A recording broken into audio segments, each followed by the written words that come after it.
Welcome everybody to Hallo Montag today. I'm Stella, and here I can welcome Charlie and Eli from Soul Clap all the way from Boston, USA. Hello, How are everybody. you guys feeling today? What's up? We're sharing a mic. You have to today. How was your gig actually? You played on Monday. It was What was that? it was amazing. What, we played for 11 hours. Started at 4 p.m. until 3. People stayed even when the music got turned down a little bit. Wow. Vibes. Fully vibe-tacular.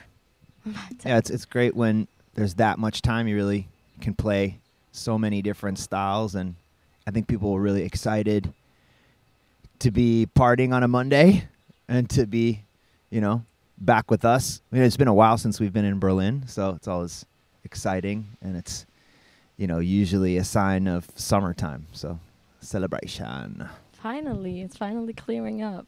Yeah. I heard that you guys started out in the raver scene, right, in Boston, but there actually was not really a raver scene. So how did you start off? I heard you were taking... Well, there was. Oh, there was. Absolutely was. Well, it was the 90s.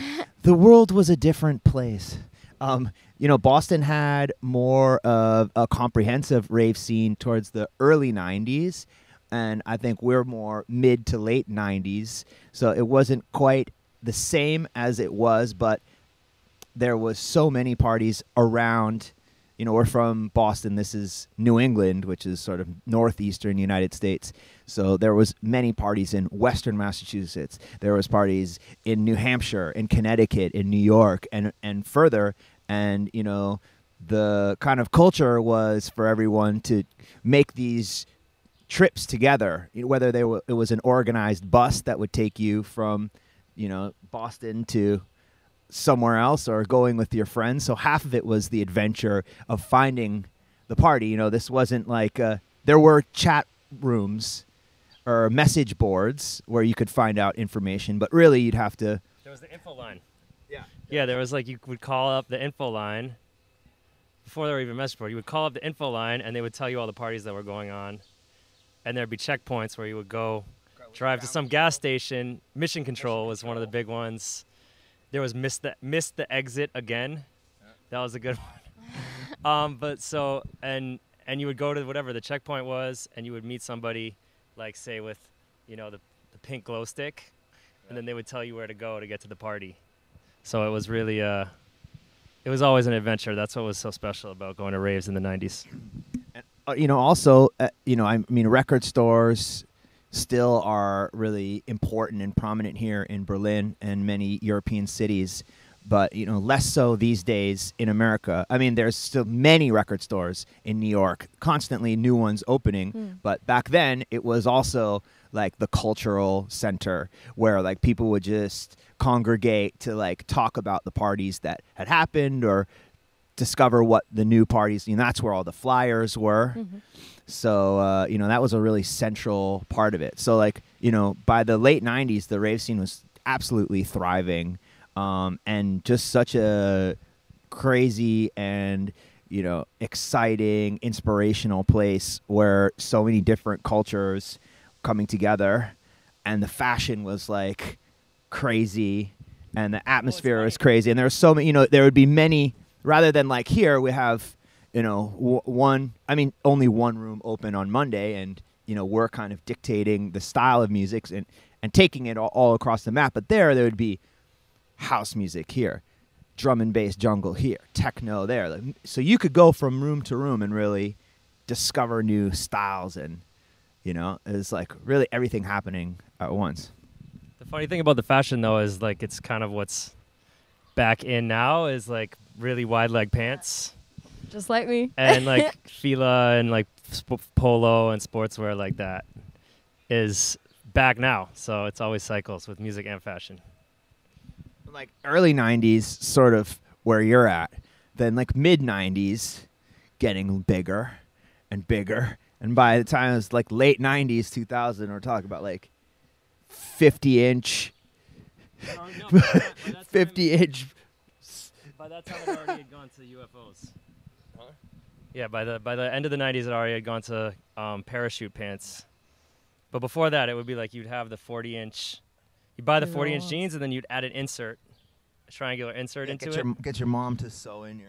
Yeah, and then so you'd have like 60-inch legs, and it wasn't like now, because now the styles, A little it's more short. cutted. Yeah. At that time, they would just collect like garbage on the bottom of your pants. Wow. You You're, like, wouldn't going even through see a the rave. shoes. Yeah, no, you wouldn't even see the shoes.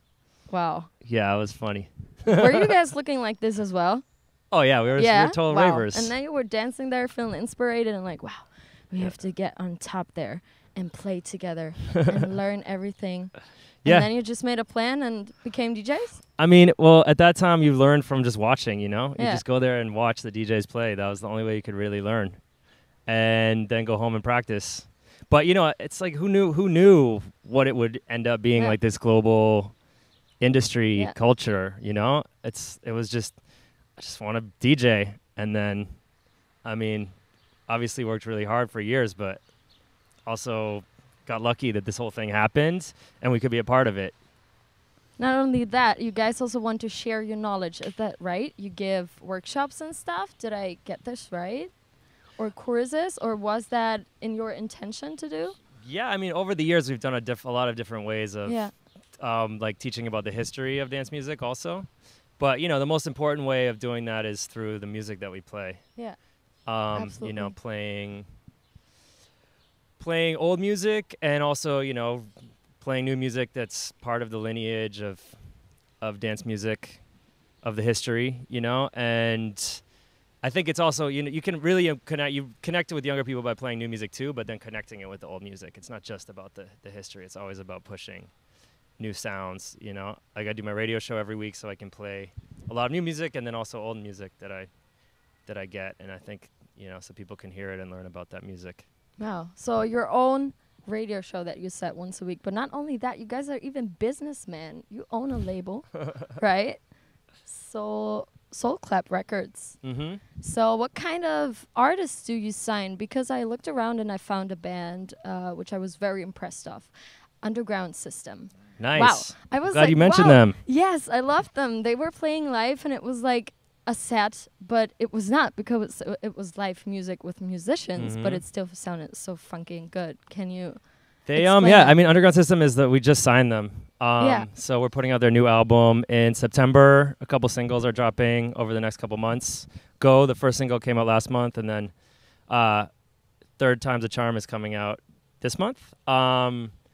And they're amazing because one of the masterminds is also a DJ, so he really understands kind of that format. But then it's an 8-piece band, so there's Peter Mattson, who's like one of the masterminds, and then Dominica, who's the lead singer and just like has this amazing personality on stage. She dances, she's amazing. They have a horn section, and it's just the energy when you see them live is just incredible. But also the music, the album is really special, and it fits into DJ sets for more adventurous DJs, I guess. But also it's like, there's a lot of Afro and Latin sounds in dance music, and it really fits with that. But it's all new music played live, which is amazing. Yeah. Can I add something? I mean, I think also if we're going to talk about Underground System, we should also mention Midnight Magic, who's another disco band, deeply embedded in the New York scene, and I think this is sort of another act that we've signed to the label, and is kind of a central part of this a music community that we stumbled into in Brooklyn. So there's a lot of crossover between the players in Midnight Magic and Underground System. Also involved with acts formerly like Hercules and Love Affair and labels like DFA. So New York is a real hotbed for musicians, and this is really where I think we're really lucky as a label to have acts like this involved. We're doing a live Soul Clap Records tour actually in the U.S. in September with Underground System, Midnight Magic, and Charlie's solo project Lonely Sea, and it's going to be like a band in vans tour, like that, which we've never done before, which will be, yeah. but like since the bands share members and they're actually Charlie's players in his band too, it's like going to be one kind of big collective Nice. performance. But we're also doing a show in Berlin with Midnight Magic in the beginning of August at Prince Charles. I think August 3rd. So that'll be like a taste of the Soul Clap Records live experience. It absolutely takes it to another level for me. Like, it is a live band. It is, just kind of trying to combine two things like synthesized sounds and just real music. Amazing. I like it, really. Mhm. And you also play with vinyl. How do you call that? Like the records, real records. We call it vinyl in German. I didn't know it's the word. I thought it was like Like real Traumplatten. No, Platten. Traumplatten was a Yeah, label. right. Platten is the records. I mean, yeah, that's a big part of it. That's also like with the history, It's with house music. finding old records Yes. is really fun. Playing old records is really fun. Carrying Finding them new around. records is really fun. Playing new records is I don't know. I mean, it's heavy. Yeah. It's a lot heavier, but there's just something that feels right about playing records. It really is it's more of a physical experience for me. Can I just add, just going back, you said, like synthesized sounds and live music. I mean, synthesizers and electronic instruments have played a critical role in bands, going back to the origin. So it's not like a new thing, And also with vinyl's more than just, I mean, that's like a central part of DJing. So, it's not just for house music, This goes across every genre, really. That's good to know. I didn't know that. I always thought that vinyl fits with house music because it's the old tracks, old sounds, and then you have your USB stick with you, and there you have your new tracks. I didn't know that. It's There's good to so know. much new music coming out Wow. on record. Yeah, I mean, Yeah. it's a good time for vinyl. It kind of has made a good comeback over the last few years. Absolutely. And I Mhm. watched also a couple of your YouTube videos that you had, and I read Crew Love, and then I read Wolf and Lamb, Eli, Charlie, whatever. You guys have or are part of a big family, basically a collective of people, like a group that you feel very comfortable in, and these are the people that you call your Crew Love? Yeah, Is Crew that Love. right? Crew Love is something we started with the guys from Wolf and Lamb. So we could bring together all the artists on our label and their label, and just kind of, we all had been working together, spending more and more time in New York. Charlie moved to New York, and then I moved to New York, and it was like just really our family, our collective of musicians and DJs that we hung out with and worked with and toured with. So that's Crew Love. It's like the core members really now is Wolf and Lamb, us, Nick Monaco, Pillow Talk, who's down, just put out a new album, which is really great. They started their own label now too. So it's kind of like grown. All the artists have kind of spread their wings in different ways and are exploring their own things. Nick Monaco just started his own label called Unisex Records. So it's like everybody's growing, and we try to come together a few times a year with big Crew Love events. We just did one at Sonar, and then we have one in New York in August. No Regular Play also is a big part of it. They also started their own label now. So it's like now it's like a really big family of different labels and artists.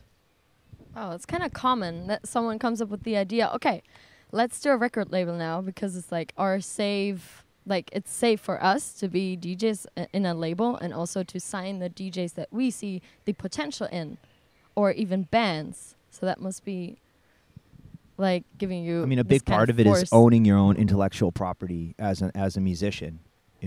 When you do business with a label, they're taking a large percentage of things. And now in like the days of the internet and social media, where you can really promote yourself and you can really sell directly your music to consumers. So it's a completely new landscape. Absolutely.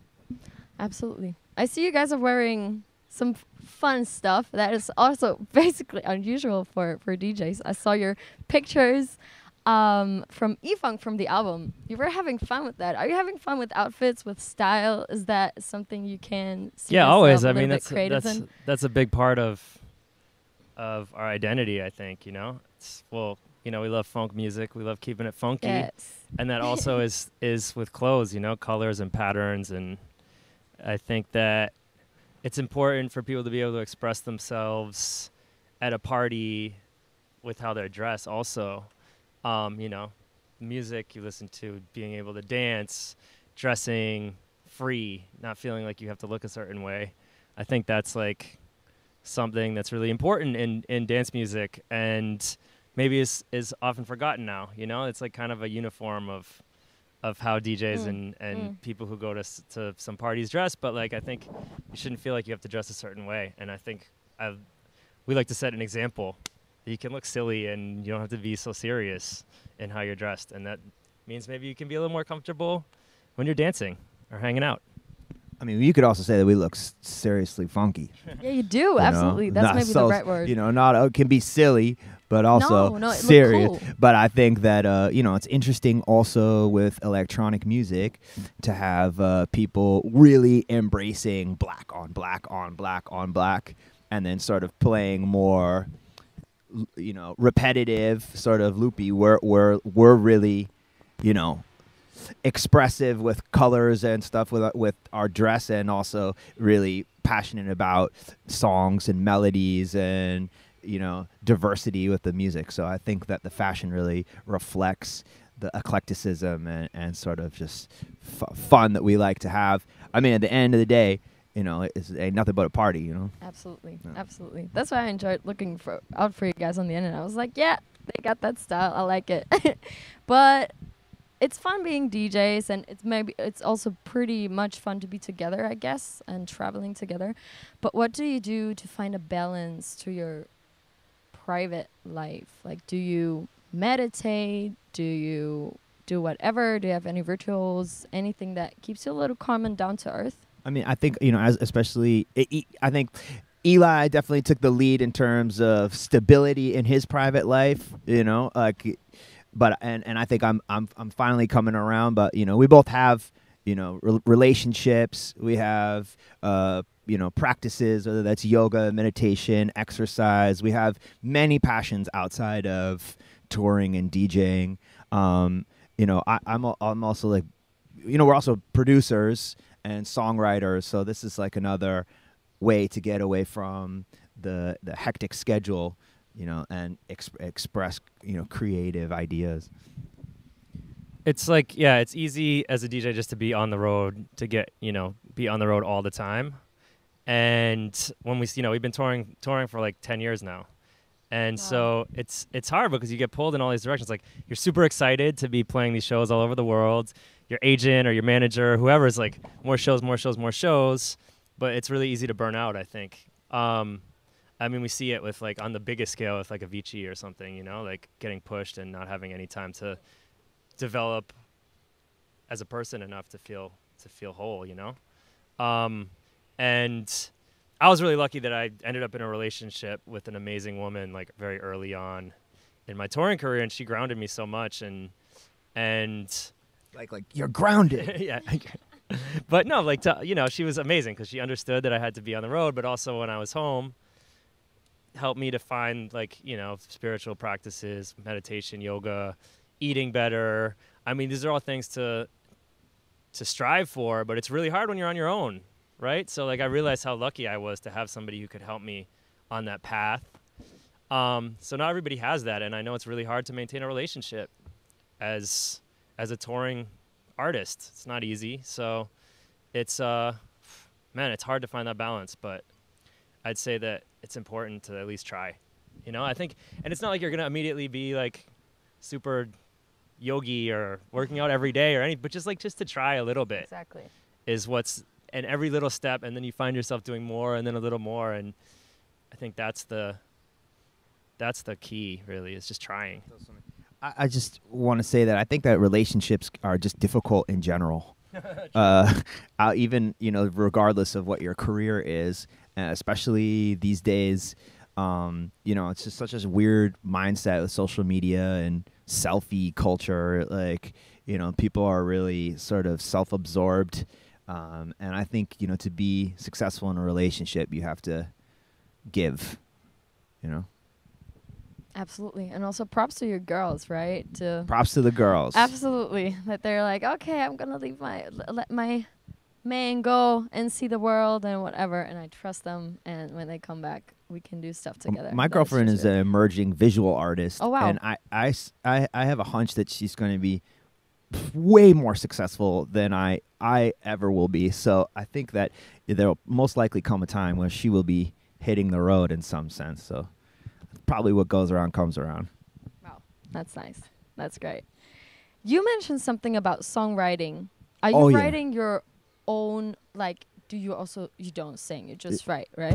I You sing. sing? I sing. I songwrite. I mean, I'm sort of like as we have like the great thing about Soul Clap is we're sort of yin yang, and we really work well together and cover like such a enormous range of responsibilities. You know, Eli's really running the record label. He's got the radio show. He's like social media master. My kind of area is production and music writing, songwriting.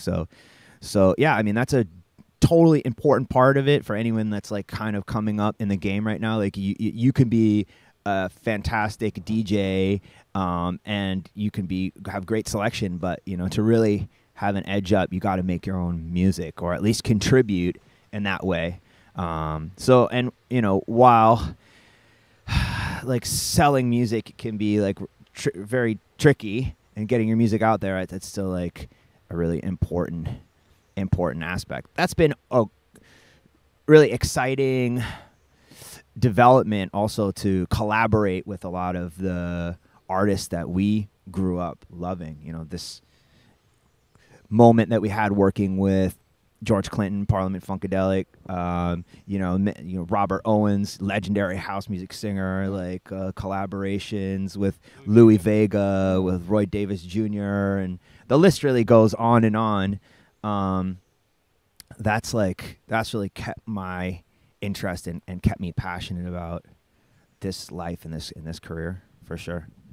Amazing. And that's going to be sort of another thing to add. Like, we're working on a new album right now. I mean, I've done a solo album under my alias Lonely Sea, and we're developing a live act around that to tour that. But coming soon to a theater near you will be the Soul Clap Band. You know, we did some live touring around Europe and America a year or so ago, and then we had this real pivotal performance at the Detroit Electronic Music Festival where we invited Amp Fiddler and Dames Brown, Hazmat, Phil from Life on Planets, on the main stage, and had this crazy, you know, that's like 8-9 person band.